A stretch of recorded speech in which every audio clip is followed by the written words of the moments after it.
literature achieves a new milestone. Kozhikode becomes India's first city of literature.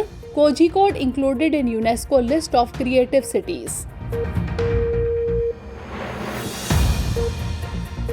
Public Examination Prevention of Unfair Means Act 2024 implemented. Cheating in government recruitment examinations will be punished. Transparency and fairness will be ensured in recruitment examinations. Successful test of Puspak autonomous vehicle. ISRO had conducted the test in Chitradurg, Karnataka. It would be able to do autonomous landings in adverse conditions. Rahul Gandhi becomes leader of opposition in 18th Lok Sabha, represents Rai Bareli constituency in Lok Sabha. Rahul Gandhi has been a member of parliament for 5 times. Researchers discover new species of diatom. Indiconema species has been named. The species has been found in the Eastern Ghats and Western Ghats of India.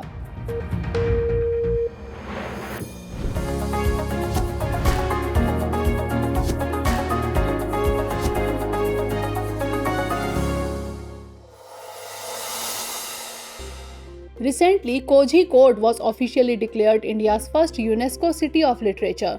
This has been announced by UNESCO. Earlier, this city was included in the literature category of the UNESCO Creative Cities Network in the year 2023, where it joined the network of other global creative cities recognized by UNESCO.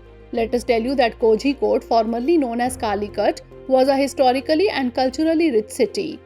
It is located in the northern part of the state of Kerala. It served as a coastal gateway for various foreign travelers including Persians, Arabs, Chinese and Europeans. Also, this city is a famous ancient trading center. This is the same place where Portuguese traveler Vasco da Gama first time arrived in India in 1498. It has also been the center of literary activities of famous Malayalam writer M.T. Vasudevan Nair. More than 500 libraries are functional in the city, which promotes a love for literature and knowledge. The city encourages writers, local talents and creative innovation by awarding them with the Lalita Award, S.K. Pottikat Sahitya Award and Matrubhumi Sahitya Award. It is noteworthy that Edinburgh was the first city to be awarded the title of City of Literature by UNESCO in 2004. Let us inform you that UNESCO, that is United Nations Educational, Scientific and Cultural Organization, is an international organization. It was founded in 1945. It is a special agency of the United Nations located in Paris. Its objective is to promote peace and security through education, science, culture and communication. It has 194 member countries. India is its founding member.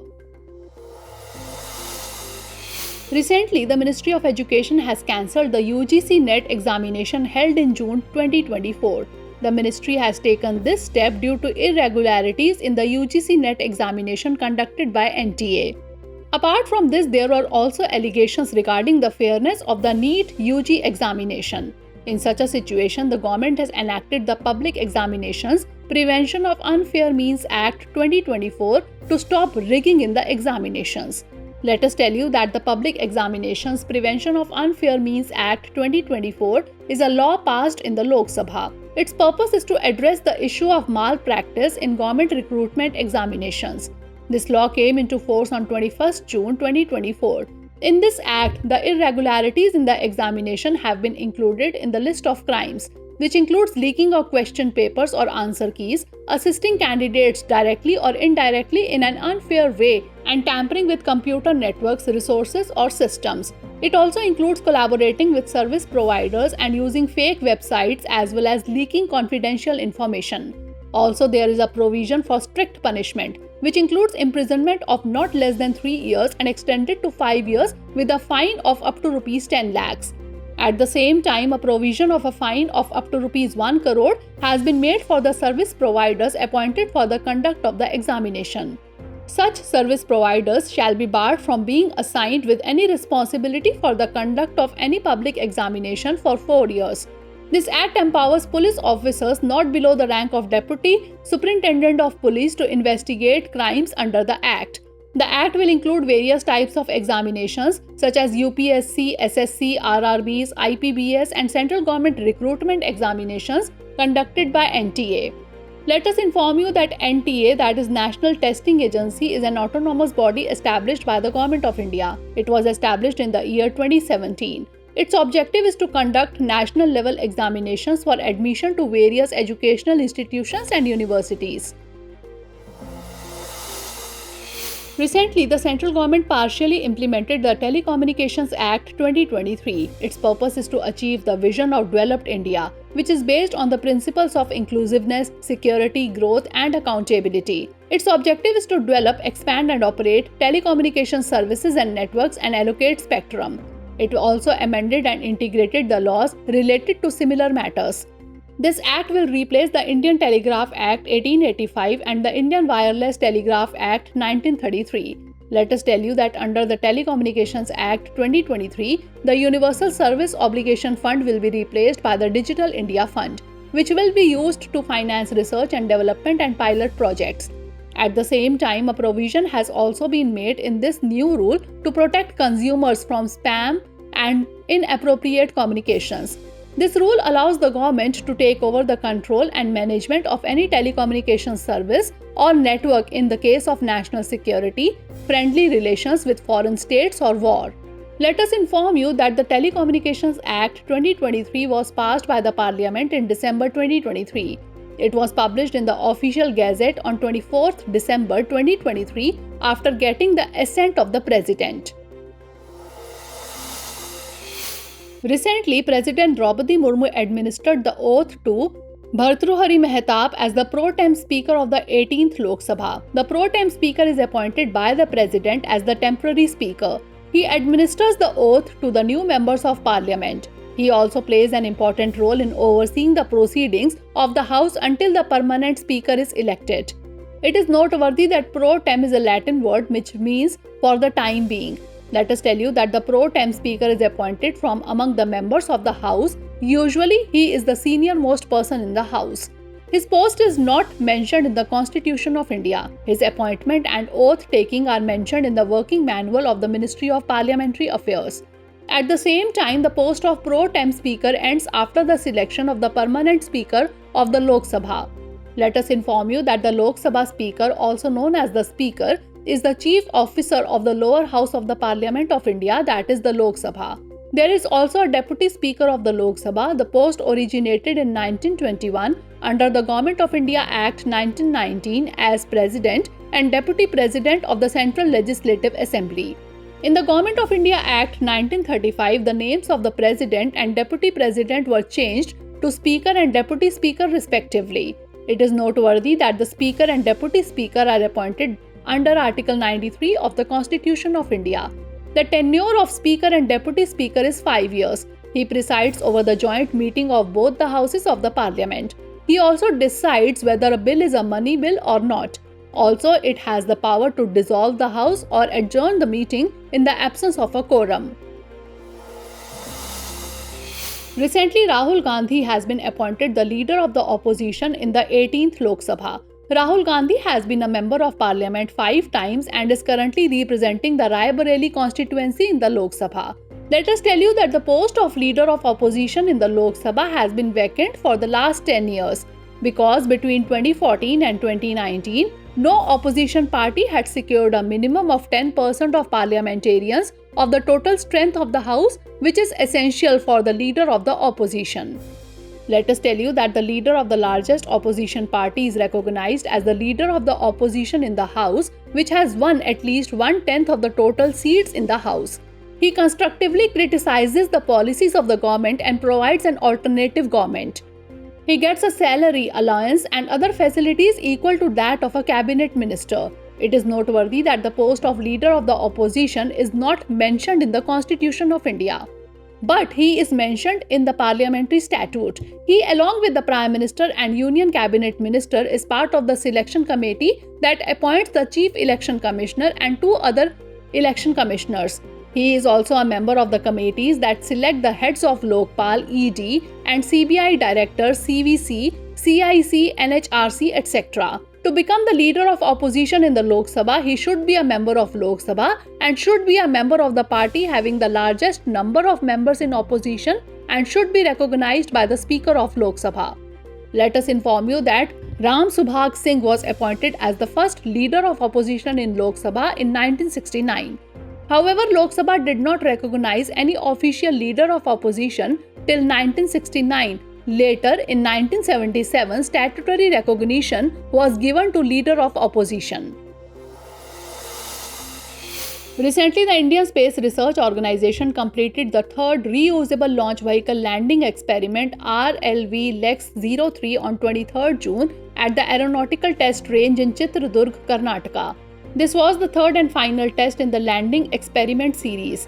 It demonstrated the ability of autonomous landing in more challenging release conditions and more severe wind conditions. It is noteworthy that RLV Lex 03 is the third successful mission after LEX-01 and LEX-02. Let us tell you that under the LEX-03 mission, an autonomous winged aircraft named Puspak was released from an altitude of 4.5 km from the Chinook helicopter of the Indian Air Force. From a release point 4.5 km away from the runway, Pushpak autonomously executed cross-range correction maneuvers, approached the runway and performed a precise horizontal landing at the runway center line. The velocity of the vehicle was more than 320 km per hour during landing. After touchdown, it was reduced to 100 km per hour by using a brake parachute. RLV Lex uses multi-sensor fusion to guide the vehicle. In the same mission, major parts of its previous flights were reused, which shows the cost-saving potential of RLV. Let us inform you that RLV, that is Reusable Launch Vehicle, is a vehicle that can be brought back to Earth after launching into space and can be reused. Such vehicles are made to reduce the cost of space missions and provide cost-effective access to space missions. It is noteworthy that SpaceX Falcon 9 is the world's first orbital class reusable rocket. Recently, Indian botanists have discovered two new plant species. Botanists and researchers have discovered these two new species of plants from two biogeographic hotspots of the country, the Andaman and Nicobar Islands and Arunachal Pradesh. These species have been named Dendrophtho longensis and Petrocosmia arunachalens respectively. Let us tell you that Dendrophtho longensis is an aerial stem parasitic flowering plant which has been discovered in the Long Island of Middle Andaman. The tropical mango plant is its main host. This species is limited to a few areas of Long Island. It belongs to the mistletoe family, which is a group of semi-parasitic flowering plants, while Petrocosmia arunachalens is a very small herb found in Mandla region in West Kameeng district of Arunachal Pradesh. Researchers have found this plant inside a cave. This indicates that this plant species requires less sunlight. This species is completely white with purple blotch and hairy texture. It is the second known species of Petrocosmia genus in India. This plant belongs to the Gesneraceae family. At the same time, its presence shows that the Arunachal Pradesh region has a rich biodiversity. Let us inform you that biodiversity hotspots are such geographical areas where a variety of plant and animal species including rare and endemic are found. Currently, there are 36 recognized biodiversity hotspots around the world. There are two criteria to declare an area as a biodiversity hotspot. The first one is that it should contain at least 1,500 species of vascular plants which are not found anywhere else on the earth. The second is that it should contain 30% or less of the original natural vegetation. It is noteworthy that there are 4 biodiversity hotspot areas in India. These are the Himalayas, Indo-Burma region, Western Ghats and Sunda land. Recently, researchers have discovered a new species of Gamphomonite diatom. It has been named Indiconema. This Indiconema differs from the other Gamphomonite diatoms that it has a pore field at both the head and foot pole rather than having only at the foot pole. The researchers have informed us that Indiconema diatom is found in the Eastern Ghats and Western Ghats.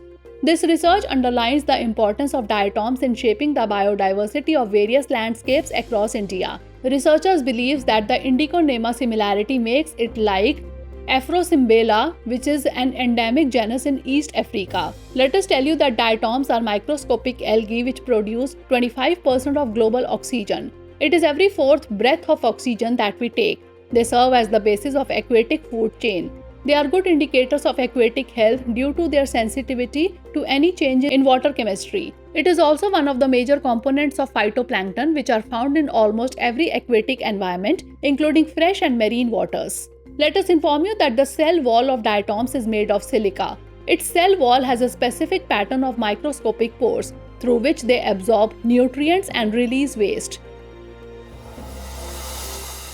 Recently, the IUCN has changed the conservation status of the Iberian Lynx. This species was placed in the vulnerable category by being removed from the endangered category in the red list of IUCN. The reason for this change is thought to be the increase in the population of Iberian lynxes, where a significant increase has been witnessed in the population of adult Iberian lynx found in Spain and Portugal. However, their number was 62 in 2001, which has increased to 648 in 2022. At present, their total number in Spain and Portugal is more than 2,000, which includes all young and adult lynxes. Let us tell you that Iberian lynx is a wild cat species which is mainly found in the Iberian Peninsula of Spain and Portugal. Its scientific name is Lynx pardinus. It is a medium-sized, rare, nocturnal cat. Its body is small and legs are long. At the same time, its short tail and tufted ears and relatively small head make her special and stealth from other species. The main food of this cat is wild rabbit, but it can also hunt other small mammals and birds. Its weight is about 10 to 13 kg. At the same time, it is an important indicator of the health of its habitat and ecosystem. Because of this, it is protected under Appendix 1 of CITES. Let us inform you that the IUCN Red List was established in 1964.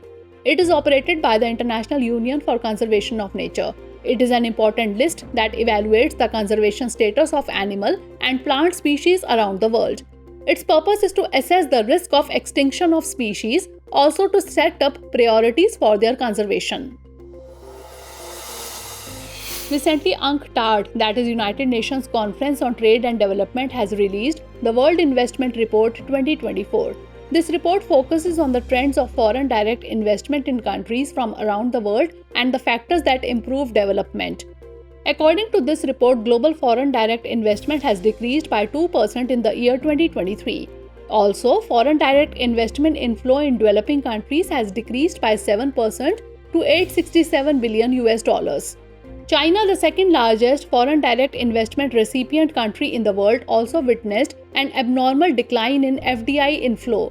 The trends show that investment in areas like infrastructure and the digital economy is also decreasing, while there has been a significant increase in investment in areas like manufacturing and the global value chain of important minerals.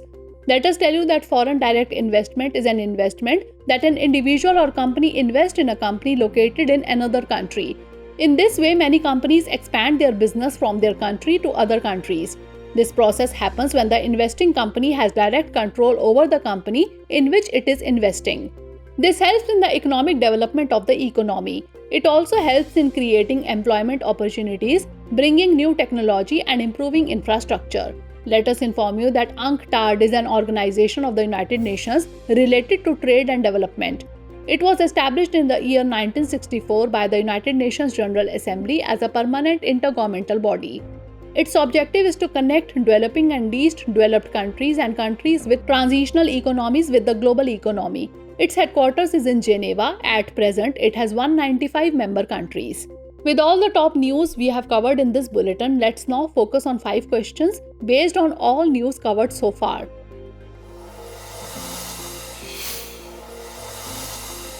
Questions based on today's bulletin are: first question is, consider the following statements with reference to Iberian lynx. 1. It is a species of bird. 2. Its scientific name is Lynx pardinus. 3. It is protected under Appendix 1 of CITES. How many of the above statement or statements is or are correct? Only one, only two, all three, or none of these? Next question, consider the following statements with reference to Pro-tem Speaker. 1. He is appointed by the President. 2. He is the permanent Speaker of the Lok Sabha. 3. The post of Pro-tem Speaker is not mentioned in the Constitution of India. How many of the above statements is or are incorrect? Only one, only two, all three, or none of these? Next question, consider the following statements with reference to diatom. 1. It is a microscopic algae. 2. It is part of the aquatic food chain. 3. It is found only in marine aquatic environments. How many of the above statements is or are correct? Only one, only two, all three, or none of these? Next question, consider the following statements with reference to UNCTAD. 1. It was established in the year 1964. 2. It is a major agency of the World Bank. 3. At present, it has 190 member countries. How many of the above statement or statements is or are correct? Only one, only two, all three, or none of these? Last question is, consider the following statements with reference to UNESCO. 1. It is a specialized agency of the United Nations. 2. It was established in 1945. 3. India is its founding member. How many of the above statements is or are correct? Only one, only two, all three, or none of these? Recently, the World Crafts Council has conferred the status of World Craft City to Srinagar. Srinagar has become the fourth Indian city to achieve this feat. Earlier, Jaipur, Mallappuram and Mysore have achieved this feat. It is noteworthy that Srinagar was recognized as a creative city of UNESCO for crafts in 2021. At the same time, the World Crafts Council has prepared a list of many craft products of Kashmir, which include paper mache, hand-woven carpets, pashmina shawls, kani and sozni work. Let us tell you that the World Crafts Council was established in 1964 during the first General Assembly of the World Crafts Council held in New York. Its objective is to strengthen the position of crafts in cultural and economic life. Recently, the Ambubachi fair was organized. This is a fair of Hindu religion held annually at Kamakhya temple in Assam. The festival is observed on the occasion of the annual menstruation of goddess Kamakhya. Let us tell you that Kamakhya temple is one of the 51 Shakti Peeths of goddess Sati. It is situated on Nilanchal hill in Assam. This temple is dedicated to goddess Kamakhya, who is another incarnation of goddess Parvati. This temple has been built with an infusion of two architectural styles that are Mughal style and North Indian style. Recently, the Ministry of Housing and Urban Affairs has announced the launch of the Safai Apnao Bimari Bhagao initiative under Swachh Bharat Mission Urban 2.0. This initiative will run from 1st July to 31st August 2024. This initiative aims to promote the preparedness of urban local bodies so that they are prepared for the health-related challenges caused by heavy rains between June to August. At the same time, under this campaign, a cleanliness campaign, garbage collection, transportation, regular cleaning of all community and public toilets, and awareness about cleanliness for children is to be made. Recently, the Union Ministry of Health and Family Welfare launched the National Stop Diarrhea Campaign 2024. This campaign will start from 1st July and run till 31st August 2024. The slogan of this campaign is Take Care of Diarrhea Prevention, Cleanliness and ORS. Its goal is to reduce the number of deaths due to diarrhea in children and bring it to zero child mortality rate. During the campaign period, 2 oral rehydration salt packets and zinc tablets will be made available to children under the age of 5 years in the form of co-packaging. This campaign will include the cooperation of various platforms including health, water and sanitation, education and rural development. Recently, the India-Africa Postal Leaders Meet has been organized in New Delhi. Its objective is to further strengthen the relations between the administrations of India and African countries in the postal sector. Heads of postal administrations and other senior management personnel of postal organizations of 22 African countries participated in the event. Let us tell you that this is an initiative under the South-South and Triangular Cooperation Program of the Universal Postal Union. It was organized in collaboration with India Post and the United States Postal Service. The main theme of this meeting is capacity building through study visits. India demonstrated the delivery of a wide range of services provided by India Post. This includes e-commerce parcels, postal export centers, and postal financial services and services provided by India Post Payments Bank. Recently, the Kerala Assembly unanimously passed a resolution in which the central government has been urged to change the name of the state to Keralam. Under this proposal, a demand has been made to change the official name of Kerala to Keralam in the first schedule of the Constitution of India. At the same time, the purpose of this proposal is to associate the official name of the state with the Malayalam pronunciation. Let us tell you that under Article 3 and Article 4 of the Constitution of India, a provision has been made to change the name of a state. Recently, scientists have discovered a protein called balun. This protein enables a bacterium called Psychobacter uretivorans. Scientists believe that balun binds to the active protein synthesis centers of the bacterial ribosome, preventing the ribosome from making new proteins. Its functioning is different from other proteins which help slow down or stop cells. While its discovery will help in understanding how bacteria survive in harsh environments like Arctic permafrost, it can also reveal how bacteria of the Psychobacter group, which rots refrigerated food, survive in extremely cold temperatures. Recently, a satellite named Space Variable Objects Monitor or SVOM was launched from China's Xichang Satellite Launch Center. This is the first astronomy satellite jointly built by China and France, which will study gamma ray burst. Let us tell you that a gamma ray burst is an explosion of highly energetic gamma rays, which is produced during the most explosive events of the universe like the formation of black holes and collision of neutron stars. NASA believes that gamma rays explosions explode in the universe with a brightness of 1 quintillion times more intense than the brightness of the sun. This explosion is of two types, which include short gamma ray explosion and long gamma ray explosion.